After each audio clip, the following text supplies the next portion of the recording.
Okay, sa pagpapatuloy ng ating activity, ang gagawin natin ngayon dito, so i-animate natin yung pendulum.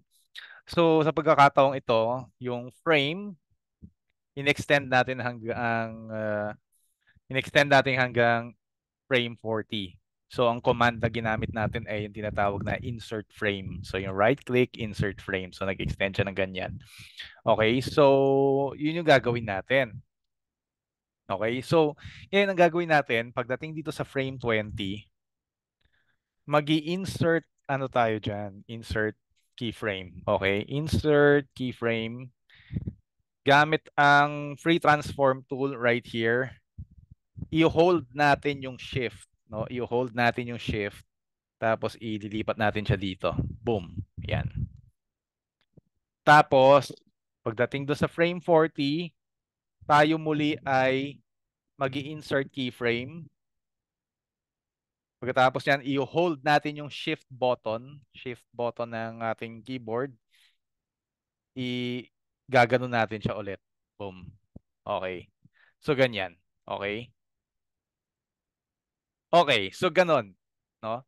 Ngayon, between frame 1 and frame 20, sabihin na natin sa frame 10, tayo ay mag-i-insert keyframe dyan at idediretso natin tong ano natin.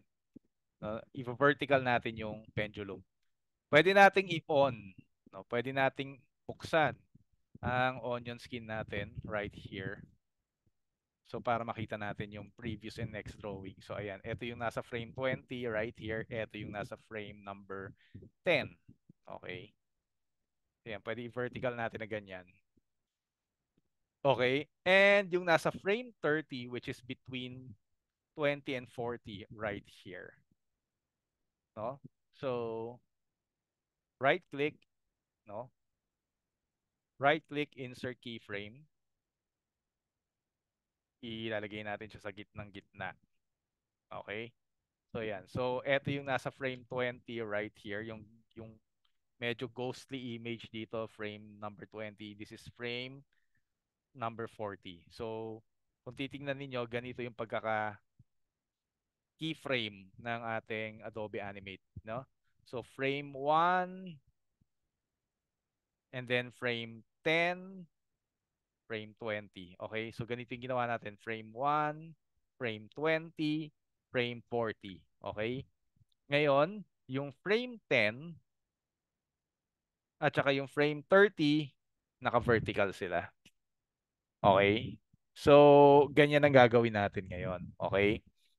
Okay. So, ngayon, ang gagawin natin, guys, yung mga pagitan ng mga keyframes na yan, lalagyan natin ngayon ng Classic Twin. So, paano natin gagawin? Insert, create Classic Twin. Ayan. Insert, create Classic Twin, insert, create Classic Twin. Ayan. Oh. Insert, create classic twin. Ayan, ganyan. So, ganyan. Okay, so yan siya. Okay. So, after nyan, nakikita niyo yung mga, meron tayong 1, 2, 3, 4. May 4 partitions yung ating, uh, may 4 partitions yung ating timeline, no? Yung ating twinning. Okay, so simulan natin dito kay frame 1 to 10. Okay. So, anyway, pag in-on nyo yung onion skin kasi, makikita nyo yung spacing ng drawings natin, they are evenly spaced. No? Lalo pag pinindot mo yung onion skin outline, ayan, no? Makikita mo, evenly spaced yung drawings natin. No? So, ang gagawin natin, lalagyan natin siya ng ease in, ease out. Okay, so for example, sa frame 1 to 10, lalagyan natin siya ng ease out.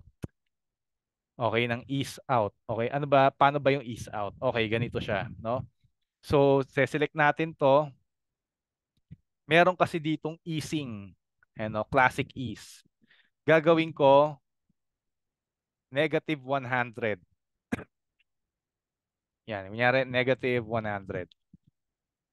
No, pwede basta ang mangyayari pag negative number yung nilalagay mo diyan, bumibilis yung takbo ng animation. Kaya pwede natin lagay ano, at sige, negative 100 muna. So, ibig sabihin, pag nilagyan mo siya ng negative 100, naka-classic is, ang mangyayari, pag itong object na to, itong drawing natin, pag nag-swing siya papuntang frame number 10, bumibilis siya. So, pag tinignan mo yung spacing niya, right here, ayan o, tignan nyo, dikit-dikit siya sa una. Ayan o, dikit-dikit siya, tapos lumalayo yung spacing niya. So, ang tendency niyan, bumibilis yung takbo niya. So from frame 1 to 10, bumibilis yung takbo ngayon yan. Okay? So ganun yun. Yun yung tinatawag na ease out. No, nag-i-ease out siya. Okay? Or ease in. Basta, basta ganun. Lagyan nyo na lang na negative number. From frame 1 to 10, may ease in siya. No? Ease in.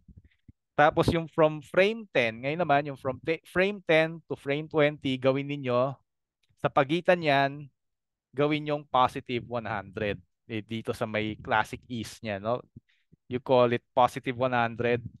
Actually, type nyo lang 100. Hindi nyo na kailangan i-type yung plus sign. Okay? So, mangyayari dyan, okay, pag in-enter mo yan, from frame 10 to frame 20 right here, ang mangyayari, babagal yung animation niya.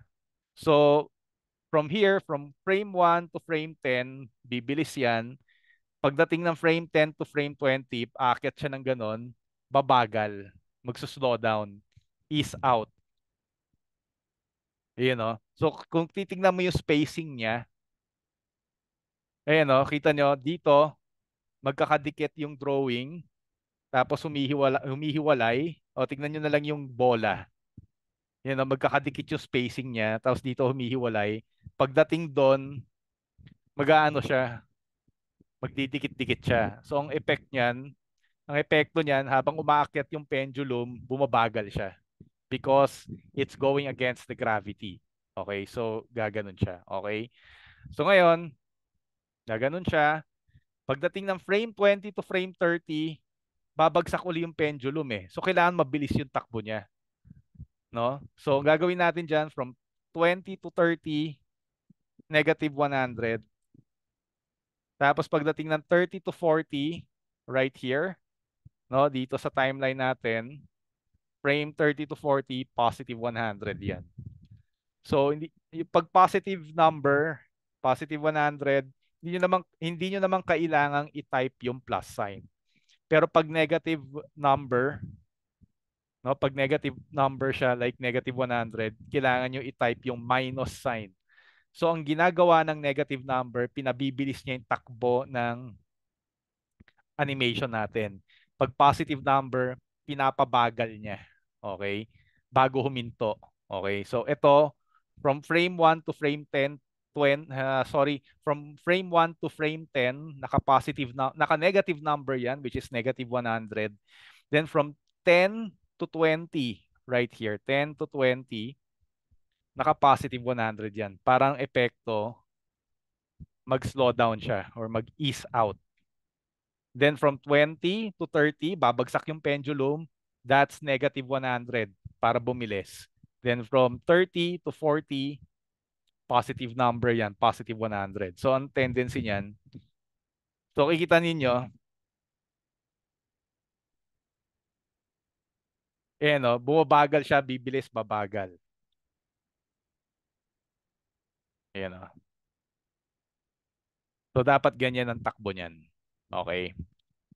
Yan. Okay. So, eto yung layer with ease. Lagay natin with ease. Okay? Yan. With ease. With ease in, ease out. Gawin na, ipangalanan na lang natin with ease in.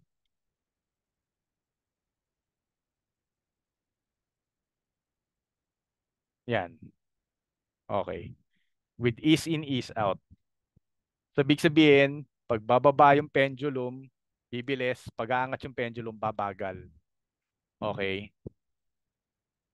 So, ang isa sa tinuturo netong video na to is yung ease in, ease out or slow in, slow out. isa sa mga principles ng animation at saka yung pivoting, no, yung pivot, kung paano maglipat ng pivot ng ating drawing, okay? So ganyan, okay? So sa susunod nating video naman, i-duplicate natin itong drawing na to. Okay, duplicate natin into another layer. Okay? So I'm gonna see you in the next video. Goodbye for now.